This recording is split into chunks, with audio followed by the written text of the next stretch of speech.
Fidget spinners are the latest craze with kids. Schools across the country have had to contend with them, and hospitals have reportedly had to remove their parts from children. So what makes them so popular? TV6's David Jackson has the story in tonight's Consumer Watch.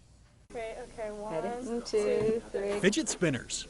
Parents are excited when they finally find them in stock, and kids take them everywhere. Not only that, they occupy almost the entire top 50 list of the most popular toys on Amazon.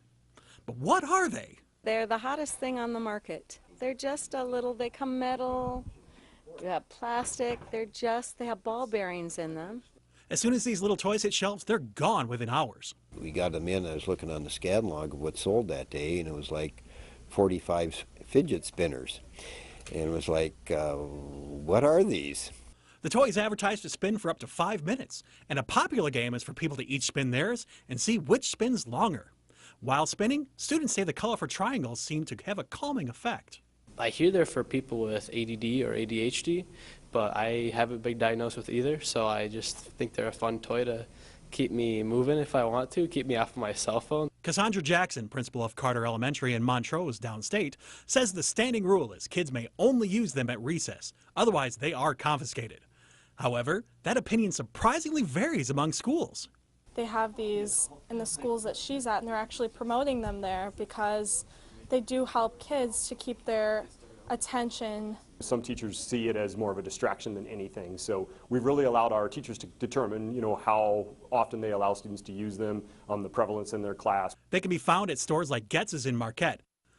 In Marquette, I'm David Jackson for TV6 News. Students across the country staged a walkout today in remembrance of the school shooting victims in Parkland, Florida.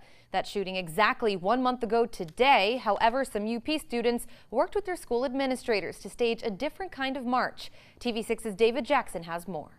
Students from the Aspen Ridge Elementary and Westwood High School gathered at 10 Wednesday morning at the elementary for an organized walk around the block to bring attention to school safety. The majority of the district students participated and were escorted by school staff, the Marquette County Sheriff Department, Ishpeming Township PD, and the Ishpeming Volunteer Fire Department. And our students approached our high school principal and they said, we want to do something. We want to be an active and positive part of just bringing the awareness to the region, at least, that we are interested in making our schools safe. Is there a way we can do that? DeAugustine says they reached out to the local civil servants and asked what they can do to make their students' voices heard, and they agreed to join the students' efforts. It's a great group effort to help support those that have tragically been affected by the events that have happened. It's a great way for the community to pull together and show our support for those who've lost their lives. Students say they were inspired by their peers in Washington, D.C. schools and believe a peaceful demonstration would be the most positive method of having their voices heard. More positive outlooks on what we could do to change what has happened. Better ways to increase safety at schools and stuff like that. DeAugustine says he believes the upcoming generations are capable of solving nationwide problems and to be able to go about it differently than previous generations. Because I really think that's one of the things we've lost is the ability to listen to each other, to respect each other's ideas, and to accept everyone's differing point of views and try to come to some sort of conclusion. In Ishpeming Township, I'm David Jackson for TV6 News. And in the UP today, people gathered at the Marquette Commons to celebrate the 4th annual UP Rainbow Pride Fest. Allies and community members gathered together for support and to give hope to their friends and neighbors. TV6's David Jackson has the story. June became the LGBT Pride Month to honor the Stonewall riots that happened June 28, 1969 in Greenwich Village. Until about 5 years ago, there was not any organized LGBT community in the UP. There were so many people that I knew up here that were gay or lesbians or transsexuals that were always had nothing to do, and they were so closeted and so afraid of becoming out in the public that a bunch of us got together a few years ago and decided that we needed to do something. Several speakers, including internationally recognized author P.J. Stevens, stood amongst the rainbow-colored flags to give a message of hope and unity. I think I have an important message to say to the youth about not giving up, letting them know there's resources out there and there's people who can help. Community leaders also spoke out against a serious issue. According to SpeakForThem.org, an estimated 1,500 gay or lesbian youth commit suicide nationally every year, and 30% of gay youth attempt suicide by 15.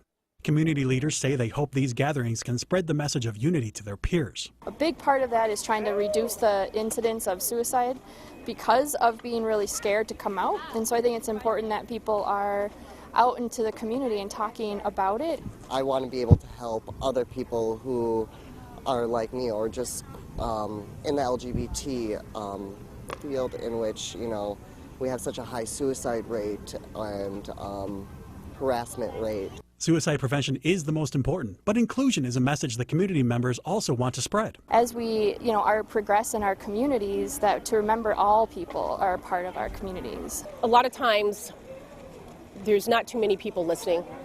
That's why we come together for Pride for a week, for a couple of days, to be heard. For more information on the UP Rainbow Pride Group and their activities, visit uppermichigansource.com. In Marquette, I'm David Jackson for TV6 News. Well, Superior Extrusion just passed 300 million pounds of products manufactured and shipped since they opened in 1998. The K.I. Sawyer Industrial Park Company hits this milestone as they plan to grow. TV6's David Jackson reports on their manufacturing expansion and hiring 30 additional employees. In 1998, their first year of production, they had around 30 employees and shipped 3.3 million pounds.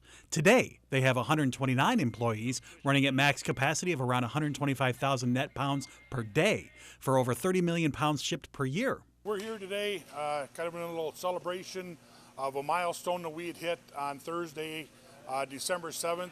Along with the aluminum core of running boards, they produce extrusions for ladders and boat docks, among an entire line of products. We could have not have done that without the employees that we have. We have very hardworking, dedicated employees, and that's what sets us apart from the rest. With the assistance of a $150,000 performance-based grant they received in September from the Michigan Economic Development Corporation, the company is expanding their operation.